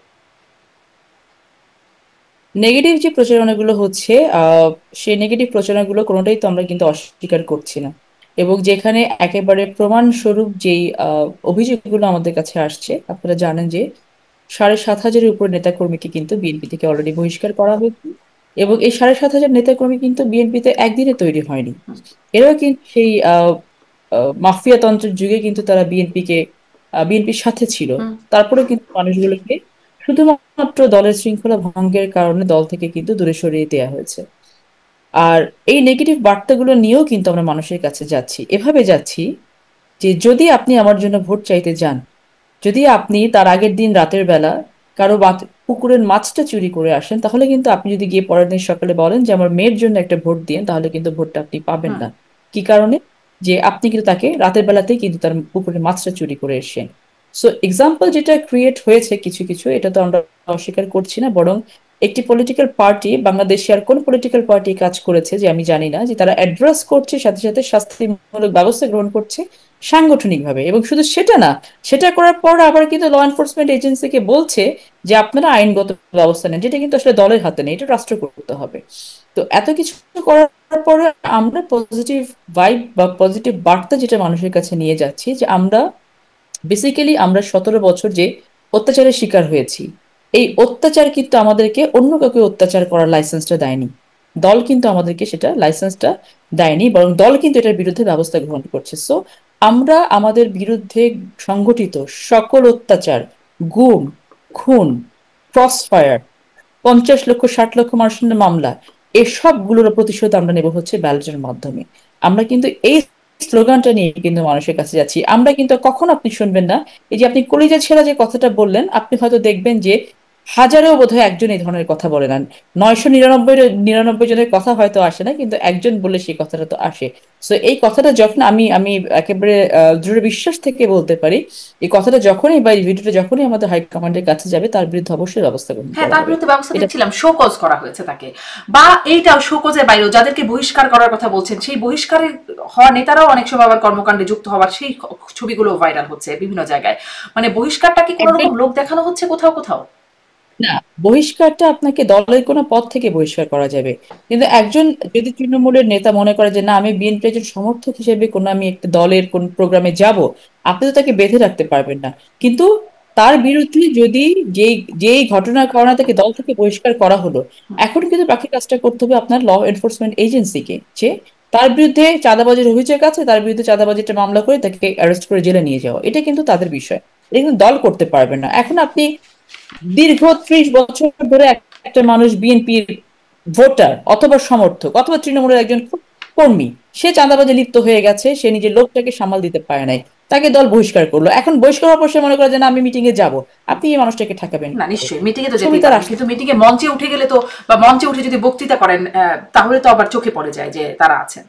সেটাই বলছি, এরকম এরকম ঘটনা যদি ঘটে থাকে তাহলে তো এগুলো অবশ্যই এগুলো নলেজে নিয়ে আসতে হবে এবং আমরা অ্যাড্রেসও করবো বিষয়গুলোকে। আমাদের আসলে কি বুঝতে হবে যে আমাদের পার্সপেক্টিভটা কি, আমরা কি চাচ্ছি, আমাদের এটা কি ইম্প্যাক্টটা ফেলতে চাচ্ছি, যে বহিষ্কার করছি কি ইম্প্যাক্টের জন্য চাচ্ছি, মানুষের কাছে কি মেসেজ দিতে যাচ্ছি, যে বিএনপি কখনো চাঁদাবাজকে প্যাট্রন করবে না, বিএনপি দখলদারকে প্যাট্রন করবে না, বিএনপি সন্ত্রাসকে প্যাট্রন করবে না, এইটাই তো মেসেজ দিতে চাচ্ছি। তো এই মেসেজটা যদি দিতে না পারলাম তাহলে তো কোনো কাজ হলো আমরা বহিষ্কার করে? তো যারা এই গুটি কতক এই ধরনের ঘটনা ঘটছে, এই ঘটনাগুলো হয়তো সামনে আসছে, বাট আরো অনেক ঘটনা ঘটছে যেগুলো সামনে আসছে না, পজিটিভলি বিএনপি কাজগুলো করছে এবং এটার সাংগঠনিক ভাবে নিজেদেরকে ক্লিনিং করার জন্য কিন্তু কাজগুলো করছে। জি, মানে এই যে আমি বলছিলাম যে পজিটিভ পয়েন্ট কি কি হচ্ছে আর্ন করছে, আর নেগেটিভ পয়েন্টের কথাগুলো তো আমি উল্লেখ করছিলাম বা প্রচারণার মধ্যে আছে। এ পজিটিভ কি এটাই যে আপনারা ব্যবস্থা নিচ্ছেন, আর কি কিছু মানে জনগণের সামনে পজিটিভ কি দেখাচ্ছেন এই সময়? আমরা এখন পজিটিভ আর একটা রাজনৈতিক দল হিসেবে যারা দীর্ঘ 3টি নির্বাচনকে প্রতিহত করেছে, সো কল্ড নির্বাচনকে প্রতিহত করেছে, তারা এখন পজিটিভ কি দেখাতে পারে জনগণকে, যে তারা একটা ম্যান্ডেট দিতে পারে, তারা ম্যানিফেস্টো দিতে পারে, তারা এজেন্ডা দিতে পারে, তারা স্বপ্ন দেখাতে পারে বাংলাদেশের মানুষকে, যে হ্যাঁ আমরা এই স্বপ্নগুলো আপনাদের, এখন তো তারা এক্সিকিউশনের কোনো লেভেলে নাই, এমন কোনো পাওয়ার তাদের নাই বা সেই স্টেজেও নাই যে তারা এক্সিকিউট করে দেখাবে কোনো কিছু। যেমন আমি আমার এলাকাতে গত 10 দিন আমি গণসংযোগ করেছি, আমার 17টা ইউনিয়নে 17টা ইউনিটে আমি 100-র উপরে আমি স্পটে গণসংযোগ করেছি। প্রতিটা স্পটে আমার দুটো তিনটে পজিটিভ মেসেজ আমরা দেওয়ার চেষ্টা করি, যে দল আমাদেরকে বলেছে, আপনারা জানেন যে আমাদের 31 দফা আছে এবং আমাদের নির্বাচনী ম্যানিফেস্টোটা 31 দফার উপরে ভিত্তি করেই হবে, আশা করছি সেরকমই। তো সেই জায়গা থেকে যে ঐক্যবদ্ধ বিএনপি থাকতে হবে, এটা আমাদের একটা পজিটিভ মেসেজ থাকে, যে যাকেই নমিনেশন দেবে দল আমরা সবাই তার হয়ে একসাথে কাজ করবো। So আমরা ধানের শীষে ভোটটা করছি এখন থেকে। দ্বিতীয়ত হচ্ছে যে বিএনপির তৃণমূল পর্যন্ত, যে বিএনপির একজন নেতা যদি পাশের কোনো গ্রামে যায়, সে যদি জানে যে এটা বিএনপির নেতা, তাকে দেখে কিন্তু ডিসাইড করবে যে বিএনপি দলটা কেমন। সো আমাকে ব্যক্তি ইমেজটা বিল্ড আপ করতে হবে, এটা একটা পজিটিভ মেসেজ আমরা দিচ্ছি। থার্ড যেটা দিচ্ছে, যে যেই ভঙ্গুর দশা বাংলাদেশে হয়েছে, বাংলাদেশের কিন্তু আসলে সবগুলো সাংগঠনিক, রাষ্ট্রীয়, স্বায়ত্তশাসিত সকল গুরুত্বপূর্ণ প্রতিষ্ঠানকে ভাঙা হয়েছে প্ল্যানিং ওয়েতে, সিস্টেমেটিক্যালি এবং ডেলিবারেটলি ভাঙা হয়েছে, যেন বাংলাদেশ যেন উঠে দাঁড়াতে না পারে। সো আমরা তাদেরকে আরেকটা মেসেজ দিচ্ছি, যে যারাই রাষ্ট্র ক্ষমতা পরিচালনার দায়িত্ব প্রাপ্ত হবেন না কেন পরবর্তীতে, তাদের জন্য কাজটা খুব বেশি সহজ হবে না। আমরা আকাশ কুসুম কোনো স্বপ্ন বা অলীক কোনো স্বপ্ন কিন্তু জনগণকে দিচ্ছি না। আমরা ততটুকুই দেওয়ার চেষ্টা করছি যতটুকু আমরা বাস্তবিকভাবে করে দেখাতে পারবো, যদি জি, আমরা রাষ্ট্র এই ক্ষমতা একটু পরিচালনার কথা দায়িত্ব বলবো, প্রাপ্ত হই, মানে এবং আপনাদের যে জনগণকে কিন্তু আমরা প্রতিশ্রুতি দেয়া। স্বপ্ন দেখানোর সাথে সাথে স্ট্রাগলের। জি, জি, এই যে প্রতিশ্রুতি যারা 31 দফার ভিত্তিতে হবে আপনাদের, তাহলে যে সংস্কার কমিশনে এতদিন ধরে আলোচনা হচ্ছে, ঐক্যমত কমিশনের কথা বলছি, আর এতদিন ধরে যে আলোচনা হচ্ছে সেখান থেকে যেই মানে জুলাই সনদটা আসবে, সেটি আপনাদের ভিত্তি হবে না? মানে 31 দফার ভিত্তি 31 দফাই থাকবে? আমি আমি তো বলি না দফাই হবে সেটা বলিনি। আমি বলেছি 31, আপনি দেখেন আমাদের সংস্কার কমিশন যেগুলো, ঐকমত্য কমিশনে যতগুলো যারা যারা ওখানে প্রতিনিধিত্ব করছেন অথবা যতগুলো সংস্কার কমিশন গঠিত হয়েছে, আপনি আমাদের 31 দফা পড়ে দেখেন, প্রত্যেকটা সংস্কার কমিশনের কথা কিন্তু ওখানে লেখা আছে। তার মানে এটা না যে বিএনপি 31 দফা দেখে তারা সংস্কার কমিশন গুলো গঠন করেছেন, সেটা না। বরং যখন একটি রাজনৈতিক দল অথবা সরকার জানে যে রাষ্ট্রটাকে আবার রিকনস্ট্রাক্ট করার জন্য কোন কোন সেক্টরে হাত দিতে হবে, এগুলো হচ্ছে বেসিক জায়গা, এই বেসিক জায়গাগুলোতে হাত দিতে হবে। সো জুলাই সনদে যে জিনিসগুলো আসবে, 31 দফাতে যা আসছে না কেন, আমাদের ঐকমত্য কমিশন থেকে যা আসছে না কেন, মানুষের ভালোর জন্য যে জিনিসগুলো আসছে না কেন, সবগুলোকে কিন্তু আমরা ওয়েলকাম করার জন্য প্রস্তুত আছি। এবং আপনি এটাও জানেন যে 31 দফাতে কিন্তু আমরা আমরা এটাকে 31 দফা বলি, কিন্তু আমরা যখন 31 দফাটাকে পাবলিক করেছি তখন কিন্তু বারংবার আমরা বলেছি this is not the end. যদি আরো রাজনৈতিক দলগুলো মনে করে যেখানে আরো কিছু ইনক্লুড বা ইনকর্পোরেট করা প্রয়োজন, সেখানে আমরা সেটার জন্য কিন্তু ওপেন রেখেছি। কারণ reform is an ongoing process, আপনি এটাকে তো একদিনে বন্ধ করে দিতে পারবেন না যে আজকে শুরু করলাম কালকে রিফর্ম শেষ হয়ে গেল। আপনার প্রতিদিনের ক্ষেত্রে কিন্তু আপনার ডে টু ডে বেসিস আপনার সিচুয়েশন চেঞ্জ হচ্ছে, তখন আপনাকে সিচুয়েশন অনুযায়ী পলিসি চেঞ্জ করতে হবে, পলিসি অনুযায়ী আপনাকে এক্সিকিউশন করতে হবে। সো আপনাকে তো এটা ওপেন করে রাখতে হবে, তো বন্ধ করে দিতে পারবেন না। সো আমাদের কথাটা হচ্ছে যে আহ স্বপ্ন, স্ট্রাগল, বাস্তবতা সবকিছু নিয়ে কিন্তু আমরা মানুষের কাছে যাচ্ছি। কারণ আপনার ভোটারদেরকে কিন্তু এডুকেটেড করতে হবে যে জি তুমি তোমার সঠিক মানুষটিকে বেছে জি, নাও। এই এবং সঠিক তোমাকে মানুষটিকে মনে বাছার ক্ষেত্রে আরেকটু প্রশ্ন করি। আপনি বলছেন ব্যক্তি ইমেজ, এখানে জামাত যেটি যেটি আপনাদের এখন অন্যতম প্রধান প্রতিপক্ষ জামাত, তারা বলছে তাদের ব্যক্তি ইমেজ ভালো, তাদের ব্যক্তিরা দুর্নীতির সাথে নাই, তারা চাঁদাবাজির সাথে নাই। অন্যদিকে বিএনপি নামের সাথে এই ধরনের বিষয়গুলো চলে আসে। তারা যেহেতু কখনো সরাসরি রাষ্ট্র ক্ষমতাও ছিল না, হয়তো বিএনপির সাথে জোটবদ্ধ হয়েছিল, তাদের ইমেজের জায়গায় অনেক ক্লিন, সেই বিষয়গুলোকে তারা উপস্থাপন করতে পারছে। এখানে কি আপনারা তাদের কাছ থেকে পিছিয়ে যাচ্ছেন? ডাকসু জাকসু নির্বাচনে যেরকম আসলে দেখা গেল যে কোথাও নেই ছাত্র দল, সবখানে একদম জয় জয়কার শিবির বা শিবিরদের প্যানেলের, এরকম কিছু হতে যাচ্ছে না তো? জাতীয় নির্বাচন কোনো ইঙ্গিত দিচ্ছে না তো? আমার মনে হয় না যে ডাকসু রাকসু জাকসু নির্বাচন এবং আপনার জাতীয় নির্বাচন এটা একই সূত্রে গাঁথা। আমি বলবো যেটা, যে ডাকসু নির্বাচনে যে ঘটনাটি ঘটেছে ওটা শিবির শিবির বলা হচ্ছে, কিন্তু এটা একটি সম্মিলিত ছাত্র সংগঠনের কিন্তু একটি রেজাল্ট ডাকসু নির্বাচনে এসেছে। সেখানে যেটা হয়েছে আমি বলবো যে এখানে পরবর্তীতে অনেক ধরনের ইনসিডেন্ট বেরিয়ে এসছে, কোথাও নাকি যে ব্যালট পেপার ছাপা নিয়ে ঘটনা ঘটেছে, নীলক্ষেতে ব্যালট পেপার ছাপানো, অনেক ধরনের কোয়েশ্চেন আসছে, অনেক ধরনের কোয়ারিজ আসছে, অনেক কিছু আসছে। আমার কথা হচ্ছে যে নির্বাচন যেটা হয়েছে ডাকসুতে, এটা থেকে যে কোনো ঘটনা থেকে একটা পজিটিভ জিনিস আমাদেরকে নেওয়া উচিত। পজিটিভ জিনিসটা কি, যে আমাদের একটি, আমি মনে করি ব্যক্তিগতভাবে যে এটা আমাদের জন্য একটা ওয়েক আপ কল ছিল যে কি ধরনের পাবলিসিটিটা করা উচিত, কি ধরনের কাজগুলো করা উচিত। জামাত বলছে যে তারা অনেক হতে পারে ভালো কথা, তারা যদি খুব ক্লিন ইমেজের হয়ে থাকে তাহলে মানুষকে সেটা ডিসাইড করতে হবে যে আসলে তারা কতটুকু ক্লিন ইমেজের। আর জামাতের ইমেজ সম্পর্কে তো 1971 সাল থেকে শুরু করে তো নতুন করে ইমেজ আর বর্ণনা করার কোনো কিছু এখানে নেই। হ্যাঁ, কিন্তু কথা হচ্ছে যে এই মুহূর্তে আমি যেটা মনে করি যে আপনার 4 থেকে 4.5 কোটি কিন্তু নতুন ভোটার আছে, যে ভোটারদেরকে কিন্তু প্রতীক বলতে চিনেছে এক নৌকা প্রতীক, আর কোনো প্রতীক কিন্তু তারা দেখেনি। হ্যাঁ, তো প্রতীক ভিত্তিক যে প্রতীকের যে একটা ভার থাকে, প্রতীকের যে একটা ইম্প্যাক্ট থাকে, এটা কিন্তু অনেকের ভেতরে নেই, যেটা আমি আমি মনে করি। তো সেক্ষেত্রে তারা কিন্তু ব্যক্তিকে দেখবে যে এই ব্যক্তিটা কতটুকু ভিজিবল, এই ব্যক্তিটা কতটুকু দেশের জন্য কাজ করছে, বা এই ব্যক্তিটার সাথে আমি কতটুকু কোঅর্ডিনেট করতে পারছি, বা এই ব্যক্তির মাধ্যমে আমি কতটুকু ভবিষ্যৎ বাংলাদেশ গড়ার স্বপ্নটুকু দেখতে পাচ্ছি। এই বাছ বিচারগুলো করে কিন্তু তারা ভোট দিবে। এখন একটি রাজনৈতিক দল তার নিজস্ব নেতাকর্মীদেরকে, নিজস্ব সমর্থকদেরকে চাঙ্গা রাখার জন্য অনেক ধরনের রেটরিক ইউজ করবে, এটাই স্বাভাবিক। অনেক ধরনের কথা মাঠে ছড়াবে, এটাই স্বাভাবিক। তারা অন্যকে দুষবে, আমরা অন্যকে দুষবো, এটাই স্বাভাবিক। এবং এটা একটা রাজনৈতিক কালচারের মধ্যে পড়ে গেছে।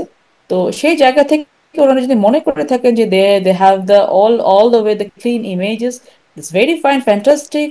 আপনার নির্বাচনে আসেন, জনগণকে ডিসাইড করতে দেন। জনগণ যদি মনে করেন যে ইউ আর কেপেবল, আমরা আপনাদেরকে ওয়েলকাম করবো। জি, অনেক রকম কথা ছড়াবে মানে রাজনৈতিক অবস্থান থেকে, এটি এটি আপনি বলছেন। আমরা আরেকটা জায়গায় একটু যাই, যে আপনি তো নিজে একজন আইনজীবী বটে, এই বিষয়টা হয়তো আপনিও ভালো দেখবেন, জানবেন যে আপনারা যেমন লক্ষ লক্ষ মামলার হিসাব দেন যে এত লক্ষ মামলা হয়েছে বিএনপি কর্মীদের বিরুদ্ধে, তারা আসলে অনেকে গ্রেপ্তারের শিকার হয়েছে বা হয়রানির শিকার হয়েছে সেই পুরো সময়টা জুড়ে। এখন দেখা যাচ্ছে আওয়ামী লীগের নেতা কর্মী বা সমর্থক, তার বাসায় কর্মচারী ইত্যাদি, তার আত্মীয় স্বজন নানান রকম লেজে লেজে পেঁচিয়ে অনেকের নামে অনেক অনেক মামলা হচ্ছে। আহ সেই সেই মামলাগুলোর ক্ষেত্রে আবার মামলা বাণিজ্যের পেছনে থাকছে বিএনপি নেতাকর্মী। সেটি শুধুমাত্র আওয়ামী লীগের নেতাকর্মীরা যে বলছেন তাই না, অন্যান্য যে রাজনৈতিক দলগুলো এখন সক্রিয় রাজনীতি করছে তারা বলছে, আইনজীবীরা অনেকেই কথা বলছেন।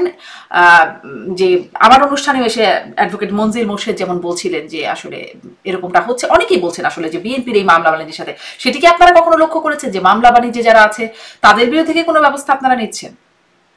না, এই মামলা বাণিজ্য যে হচ্ছে এটা আমিও আপনাকে বলছি, কারণ আমি লয়ার। আমি নিজেও দেখেছি যে কিভাবে বিভিন্ন জায়গা থেকে এই ধরনের অতি উৎসাহী মানুষগুলো বিভিন্ন সময় মামলাতে অনেকের নাম ঢুকিয়ে এই কাজগুলো চেষ্টা করেছে, এবং এগুলো আমরা আমাদের অঞ্চল ভেদে আর কি, যার যে কনস্টিটিউয়েন্সি আছে বা যে যে এলাকার রাজনীতিটা করি, এলাকা ভিত্তিক ভাবে এগুলো কিন্তু আমাদের মনিটরিং সেল করা হয়েছিল, আমরা সেটাও করেছি, আমরা দেখেছি, দেখে এগুলোকে অনেকটা কন্ট্রোলের মধ্যে নিয়ে আসার চেষ্টা করি যেন এটা না হয়। আপনাকে একটা জিনিস মাথায় রাখতে হবে শারমিন, 1500 বছর ধরে যে কালচারটা ডেভেলপ করা হয়েছে, মানুষের মনোজগতে যে জিনিসগুলো আছে, আপনি ওভারটেক এগুলো এখান থেকে বের করে ফেলতে পারবেন না। এই যে মামলা করে শায়েস্তা করা যায়, এটা তো মানুষ ভুগে এসেছে। শারমিন, আপনার গায়ে যখন হাত পড়বে, আপনি কিন্তু এটা মনে রাখবেন, বিএনপির ঘরে ঘরে মানুষের গায়ে কিন্তু হাত পড়েছে। তার রিপারকেশনটা কি হতে পারতো 5 তারিখের পরে, যেটা আওয়ামী লীগ কিন্তু একটা প্রেডিকশন দিয়ে গিয়েছিল, যে লক্ষ লক্ষ লাশ কিন্তু রাস্তায় পড়ে থাকতে পারে। এটা আওয়ামী লীগের নেতাকর্মীরা বক্তব্যে বলতেন, সিনিয়র নেতারা বক্তব্যে বলতেন।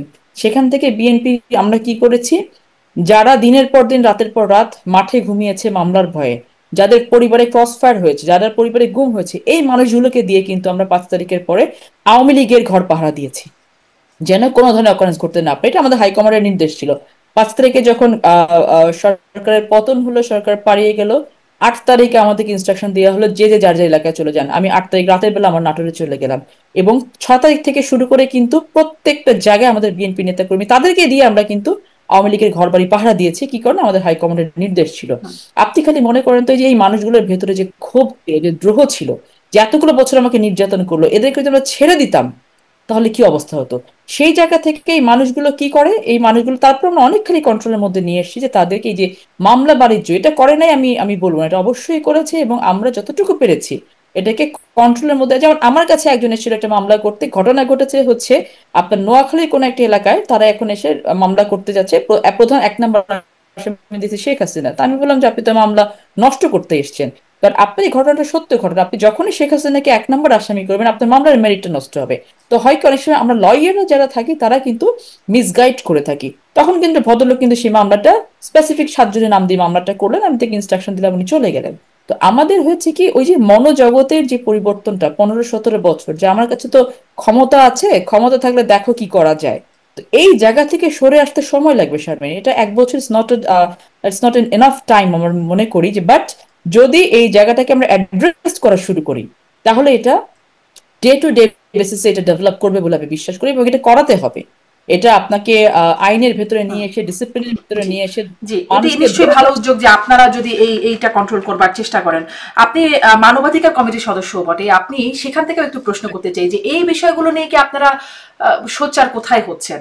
আপনি বলছেন মামলা বাণিজ্য সেটি কন্ট্রোল করার চেষ্টা হয়েছে, কিন্তু যেগুলো মামলা হয়ে গেল, যে যারা হয়রানির শিকার হচ্ছে, শুধু তো আওয়ামী লীগের নেতাকর্মী না, সাংবাদিক আছেন, অনেক সুশীল সমাজের অনেক ব্যক্তি আছেন যারা হয়তো আওয়ামী লীগের সমর্থক ছিলেন বা তেলবাজি করতেন এরকম, কিন্তু তাদের নামে সবার নামে হত্যা মামলা, মানে মামলা, আপনি জানেন বিষয়গুলো। সেখানে আপনারা আসলে কি করছেন? তাদের মানবাধিকারের বিষয়েও কি আপনারা কথা বলার প্রয়োজন মনে করছেন না?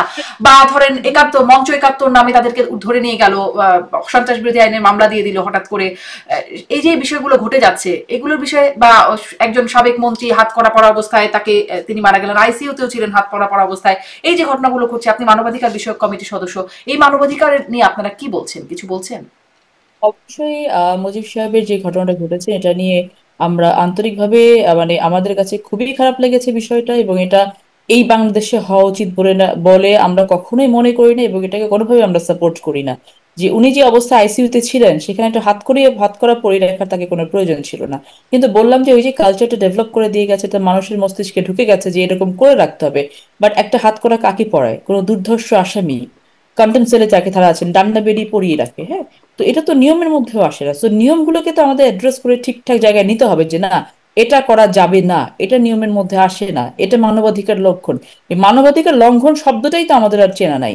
আমরা কি কাজ করেছি? আমরা এই প্রতিটা জায়গাকে যখন অ্যাড্রেস করা শুরু করেছি, আমরা বিভিন্ন সময় বলেছি, সভা সেমিনারে বলেছি, ইভেন আমি তো লয়ার, আমি কোর্টে যখন এগুলো নিয়ে আলোচনা করেছি, পরবর্তীতে আমরা দেখেছি যে আমাদের 375, যেটা সিআরপিসি তে একটা সেকশন কিন্তু একটা সাবসেকশন ইনক্লুড করা হয়েছে, যেখানে বলা হয়েছে যে এই ধরনের মামলা যেগুলো করা হচ্ছে, যেখানে আহ আহ, ইচ্ছাকৃতভাবে অথবা উদ্দেশ্যমূলকভাবে কারো নাম ঢুকিয়ে দেওয়া হচ্ছে, সেই মামলাগুলোকে ফার্স্ট ট্র্যাকে নিয়ে গিয়ে সুপেরিয়র পুলিশ অফিসারদেরকে দিয়ে ইনভেস্টিগেশন করিয়ে দ্রুত গতিতে এই মামলা যদি কোনো প্রমাণ পাওয়া না যায়, তাহলে যদি এগুলাকে সেখান থেকে প্রত্যাহার করে দেওয়া হয় অথবা ফাইনাল রিপোর্ট দিয়ে দেওয়া হয়। এই যে ইনিশিয়েটিভ নেওয়া, এই ইনিশিয়েটিভ গুলো নেওয়া হয়েছে, কিন্তু আপনি বলতে পারবেন না যে এগুলোকে 100% এক্সিকিউট হচ্ছে। কারণ আমিও তো বলেছি যে আপনার প্রবণতা, এই প্রবণতার জায়গা থেকে সরে আসতে কিন্তু আপনাকে সময় দিতে হবে, এটা আপনি ওভারনাইট করতে পারবেন না। এখনো কিন্তু এই 375, সম্ভবত 375ই হবে, ক সংযুক্ত হওয়ার পরে যে সব মামলা ইনভেস্টিগেশন খুব অ্যাপ্রোপ্রিয়েটলি করছে আপনি বলতে পারবেন না। পুলিশ তো কাজ করে না, পুলিশ তো ইনঅ্যাক্টিভ হয়ে কিন্তু বসে থাকে। আদালত, আপনি আইনজীবী মানুষ, আদালতের কথা বলেন, আদালতেও নাকি এখন মবের ভয় পায়। মানে জামিন দেয় না, আদালতে রিমান্ডের আদেশ দিয়ে দেয়, যেখানে আসলে জলজ্যান্তভাবে সাধারণ চোখেও দেখা যায় যে তার সাথে অন্তত যেই অপরাধের জন্য তার বিরুদ্ধে মামলা হচ্ছে তাতে তার সংযুক্তি নাই, তিনি হয়তো অপরাধী কিন্তু সেই অপরাধে না যেই অপরাধে তার মামলা হয়েছে। আইন তো দেখবে সেই অপরাধের বিষয়ে, কিন্তু আদালতেও তার জামিন হয় না, আদালত তাকে রিমান্ড দিয়ে দেন, এবং আদালত নাকি মবের আচ্ছা, ভয় পান। কথা হচ্ছে যে আদালত, লোয়ার জুডিশিয়ারি, হায়ার জুডিশিয়ারি, দুই ধরনের আদালত এখানে আছে। আমাদের সুপ্রিম কোর্ট, হাইকোর্ট এবং সুপ্রিম কোর্ট অ্যাপিলেট ডিভিশনে আপনারা জানেন যে 5 তারিখের পরে হাতে গোনা কয়েকজন জাজ সেখান থেকে তারা চলে গেছেন। বাকি সবাই কিন্তু বহাল তবিয়তে হাইকোর্ট, সুপ্রিম কোর্টে আছেন। লোয়ার জুডিশিয়ারিতে কেউ ঢাকা থেকে নারায়ণগঞ্জ গেছে, নারায়ণগঞ্জ থেকে সিলেট গেছে, কাউকে কিন্তু প্রত্যাহার করা হয়নি। সো আপনাকে মনে রাখতে হবে এবং বুঝতে হবে যে আদালত প্রাঙ্গণে যারা ছিলেন গত 15-17 বছর ধরে অন্যান্য অনেক সেক্টরের মতো, তারাই কিন্তু এখন বিরাজ করছে, 1 নম্বর। 2 নম্বর হচ্ছে যে আপনি মবের ভয় কেন পাবেন? It's up to you. আপনাকে সে প্রেশারটা এখন দেয়া হচ্ছে কিনা। এখন তো কাউকে গুম করা হচ্ছে না, এখন তো কাউকে ক্রস ফায়ার করা হচ্ছে না। এখন তো কথা বলে আমরা যখন টকশো থেকে বের হই তখন তো আমাকে আমার টিভি চ্যানেল বলে না যে আপা আপনি পেছনে দরজা দিয়ে যান, সেটা তো হচ্ছে না। তাহলে কেন আমাকে ভয় পেতে হবে? সো আমাকে ধরে নিতে হবে যারা এই ধরনের কাজগুলো করছেন তারা এগুলো করে হ্যাবিচুয়েটেড, তারা এগুলো নিজস্ব কোনো কাজে করছেন, নিজস্ব কোনো বেনিফিটের জন্য হয়তো করছেন, অথবা ওই যে এই নিজেদের ভেতরে একটা একটা দালালি করতে করতে একটা যেটা অভ্যস্ত হয়ে এসেছি, সে অভ্যস্ত থেকেই করছেন। তো এটা এখন যেটা হয়েছে কি, আমি এটাই বলতে না, কিন্তু চাচ্ছিলাম গুম যে করে না, গ্রেপ্তার করে না, কিন্তু মবের শিকার তো হতে পারেন। সেই ভয় তো, সেই ভয়টা কি অবলোক এখনকার সময়ে? নাকি আপনিও মনে করেন আসলে এগুলো মব না, এগুলো প্রেশার গ্রুপ, যেমনটি প্রেস সচিব না, বলেছিলেন? না, না, না, না। এই মব প্রেশার গ্রুপ দুটো দু জিনিস। প্রেশার গ্রুপ তো প্রেশার গ্রুপের জন্য আমাকে লাঠি নিয়ে প্রেশার গ্রুপ দিতে হয় না। কলমের থেকে বড় প্রেশার গ্রুপ কোনো কিছু আছে বলে আমি মনে করি না।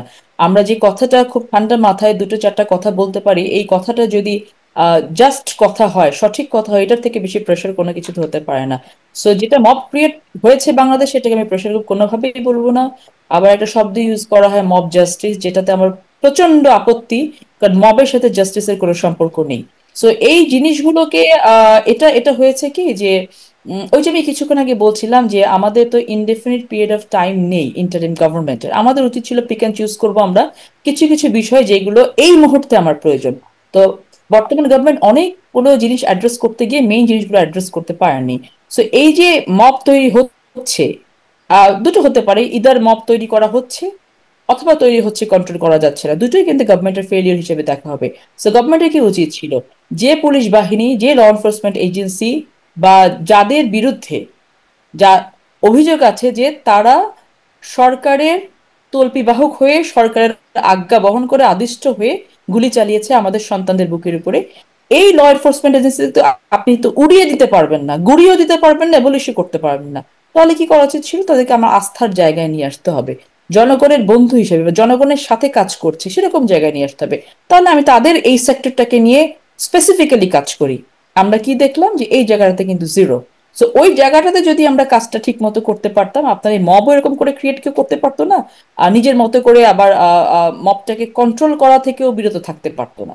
সো ওই জায়গাটাতে তো গ্যাপ তো রয়েই গেছে এই সরকারের। জি, অতএব সেই মবটা যেমন বাস্তবতা, মবের ভয় পাওয়াটাও বাস্তবতা। আপনি কি একটু এই প্রসঙ্গে বলবেন, আমি আসলে শেষ করবো, অনেকক্ষণ আপনি রাতের বেলাও কথা বলছেন, আপনি একটু এই প্রসঙ্গে বলবেন যে মঞ্চ ৭১ থেকে যাদেরকে মবের হাতে যারা পড়লেন, মবের হাতে হয়রানি হলেন এবং তারপরকে তাদের নিরাপত্তার কথা বলে নিয়ে যাওয়া হলো, তারপর তাদেরকে সন্ত্রাস বিরোধী আইনে মামলা দিয়ে দেওয়া হলো, এখন তারা জেলখানায় আছেন, তাদের ওই রকম জামিন হচ্ছে না আর কি। এই যে অবস্থা, সেখানে আইনের শিক্ষক হাফিজুর রহমান কার্জন তিনিও আছেন। মানে এই প্রসঙ্গে আপনি কি বলবেন, তাদের মানবাধিকার কি মানে রক্ষিত হচ্ছে না লঙ্ঘিত হচ্ছে? হ্যাঁ। না, আমি বলবো যে ওনাদের বিরুদ্ধে স্পেসিফিক্যালি কি অ্যালিগেশন ওদেরকে নিয়ে যাওয়া হয়েছে এটা আমার আসলে জানা নেই। যদি কোনো ধরনের প্রমাণ না থেকে থাকে বা প্রাইমা ফেসে যদি কোনো কেস ওনাদের এগেনস্ট না থেকে থাকে, তাহলে ওনাদেরকে অবশ্যই এরকম ভাবে আটকে রাখা বা জামিন না দেওয়াটা, এটা কোর্ট বলতে পারবে কেন দিচ্ছে না, বাট আমি বলবো যে এটা যুক্তিযুক্ত না যদি স্পেসিফিক এলিগেশন না থেকে থাকে তাদের বিরুদ্ধে। আর যদি স্পেসিফিক এলিগেশন থেকে থাকে, সেটা তো সাবজুডিস ম্যাটার, সেটা নিয়ে আমি মন্তব্য করতে পারবো না। তবে স্পেসিফিক এলিগেশন থাকলেও বেইল এটা কিন্তু description of the court. Court চাইলেই কিন্তু, যদি কোর্ট মনে করে থাকে যে কোনো ধরনের কোনো বেইল বন্ড গ্রহণ করে তারা বেইল দিতে কিন্তু পারে যে কোনো আসামিকে। তো তাদের বিরুদ্ধে আসলে এলিগেশনটা কি এটা আমি ঠিক বলতে পারবো না, বা কোন আইনে। ফারজানা শারমিন পুতুল, মানে যখন আওয়ামী লীগ ক্ষমতায় ছিল, বিএনপি নেতাদেরকে যখন এরকম মামলা দেওয়া হতো, কোর্টের বারান্দায় ঘুরতো, তখন আমরা শুনতাম যে অনেকে বলতেন সাবজুডিস ম্যাটার, এই বিষয়ে মন্তব্য করাটা আসলে ঠিক হবে না, বা মামলা সুনির্দিষ্ট অ্যালিগেশন, এইরকমই মানে বিষয়গুলো আসলে চলছে কিনা, সেটি আসলে আমার প্রশ্ন করবার একটা না, উদ্দেশ্য ছিল। যদি আমার প্রথম কথা হচ্ছে যে আমি আপনাকে আবার বলবো শারমিন, যে বিএনপির আমলে যে ঘটনাটা ঘটেছে, মানে ওই রেজিমে যে ঘটনাটা বা যে অপারেশন গুলো বিএনপি নেতাকর্মীর উপরে ঘটিয়েছে বা যারা ঘটিয়েছে, তার খুব ছোট একটা সেক্টর বলতে পারেন, যে যারা সুবিধাভোগী ছিল, ম্যাক্সিমাম সুবিধাভোগী ছিল, ম্যাক্সিমাম বেনিফিশিয়ারি ছিল শেখ হাসিনা সহ, তার কিছু একটা একটা টায়ারের মানুষ এখান থেকে চলে গেছে, বাকি সবাই এখন পর্যন্ত বাংলাদেশে বিরাজ করছে, এবং সেই কালচার বাংলাদেশে বিরাজ করছে, সেই বাতাস বাংলাদেশে বিরাজ করছে। সো অন্যায়, লাস্ট রেজিমে যে অন্যায় ছিল, এই রেজিমে অন্যায় অন্যায়ই থাকবে, ভবিষ্যতে অন্যায় অন্যায় থাকবে, যে কোনো ধরনের মানবাধিকার লঙ্ঘন মানবাধিকার লঙ্ঘন থাকবে। সমস্যাটা হচ্ছে যে আমরা অ্যাড্রেস করছি কিনা ঠিক মতো জিনিসটাকে। আমার বিরুদ্ধে হলো জন্য আমি অ্যাড্রেস করবো, অন্যের বিরুদ্ধে হলো না জন্য অ্যাড্রেস করবো না, বিষয়টা যেন সেই জিনিসটা না হয়, এটা কিন্তু আমরা চেষ্টা করে যাচ্ছি এবং এটা চেষ্টা করতে হবে। আপনি যে কথাটা বলার চেষ্টা করছেন যে আসলে আমার বিরুদ্ধে হয়েছিল জন্য আমি তখন বলেছি যে না, এটা সাবজুডিস ম্যাটার না, বিষয়টা আসলে সেটা না। বিএনপির এগেনস্টে যেটা ঘটেছে, সেই ঘটনাগুলো চোখের সামনে মানুষ দেখেছে, কিন্তু এখন অনেকটা সময় হয় কি, এই যে এই কিছু কিছু ঘটনাকে দিয়ে দেখা যায় কি পেছনে ঘটনাগুলোকে ভুলিয়ে দেওয়ার চেষ্টা করা হয়। আমরা এখন অনেকে ভুলে গেছি যে আসলে গত 15 বছর কি ঘটেছে। আসলে জুলাই অভ্যুত্থানে যে 36টা দিনের যে অভ্যুত্থানটা হলো, যে স্ফুলিঙ্গটা ঘটলো, যে 15 বছরের দ্রোহের যে হুম। বহিঃপ্রকাশটা ওই 36 দিনে ঘটলো, 5 তারিখে ঘটলো, এখন কি এগুলো নিয়ে খুব বেশি আলোচনা আমরা করি? আপনি দেখবেন যেগুলো কি এটাই ভুলিয়ে কি দেওয়া ভুলিয়ে হয়। দিচ্ছে, মানে এখনো আসলে অন্যায়গুলো এত ভালো রকমের চলছে বা জোরালো ভাবে চলছে, কোথাও কোথাও বাড়ছেও, ঘুষ নাকি এখন, ঘুষের পরিমাণ নাকি বেড়ে গেছে। তো এই যদি অন্যায় যদি বেড়ে যায়, তখন তো এখনের দিকেই বেশি চোখে লাগবে, আগের কথা তো মানুষকে ভুলিয়ে দেওয়াও হচ্ছে বর্তমান অন্যায় দিয়ে। না, সেটা সেটা আপনি বলতে পারেন না যে আগের রেজিমে যে অন্যায়গুলো হয়েছে এখন অনেক বেশি হচ্ছে জন্য সেগুলো ভুলে দেওয়া হচ্ছে, বিষয়টা কিন্তু সেটা না। বিষয়টা হচ্ছে যে এখন আমরা আহ টেলিভিশন চ্যানেলগুলো বা নিউজ পেপারগুলো দেখা যায় যে কি আহ ছোট ছোট ক্লিপ করে কিছু রিউমার নিয়ে আসে, এই রিউমার গুলো দিয়ে আমরা আলোচনায় বসি, আলোচনায় বসে এগুলোকে এত ফুলিয়ে ফাঁপিয়ে বড় করি, দুদিন পরে শুনি যে এই ধরনের কোনো ঘটনাই ঘটে নাই। সমস্যাটা হয়ে গেছে যে আমাদের বেসিক যে জায়গাগুলোতে কাজ করা উচিত এখন, এই বেসিক যেগুলোতে কাজ করা বাদ দিয়ে, যেহেতু আমি বলেছি একটা খুবই আনন্যাচারাল সিচুয়েশন বাংলাদেশে বিরাজ করছে, বিভিন্ন স্টেক এখানে ইন্টারফেয়ার করছে, বিভিন্ন স্টেক চাইছে, কেউ চাইছে স্টেবিলিটি নিয়ে আসি, কেউ চাইছে যে আমি জায়গা থেকে আনরেস্ট করে ফেলি, কেউ চাইছে যে বাংলাদেশে এমন একটা অবস্থা হোক যে বলুক যে ঠিক আছে আগে শেখ হাসিনাই ভালো ছিল।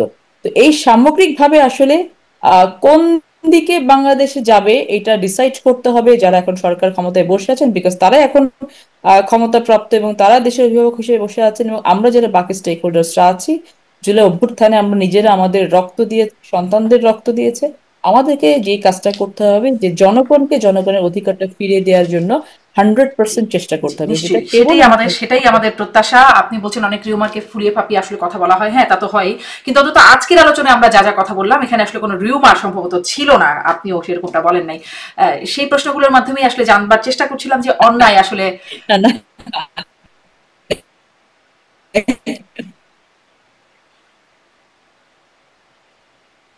একদম শেষ মুহূর্তে নেটওয়ার্কটা একটু ঝামেলা করছে আবার। জি, ফারজানা শারমিন পুতুল, অনেক ধন্যবাদ আপনাকে, অনেক ধন্যবাদ। আজকের মতো শেষ করি। অনেক ধন্যবাদ আপনাকে, আমাকে সময় দিয়েছেন, যুক্ত হয়েছেন। ধন্যবাদ জানাই দর্শকদেরকেও। ধন্যবাদ ফারজানা শারমিন পুতুল। অনেক থ্যাংক ইউ শারমিন, ভালো থাকবেন আপনি। জি, ভালো শুভরাত্রি। থাকবেন।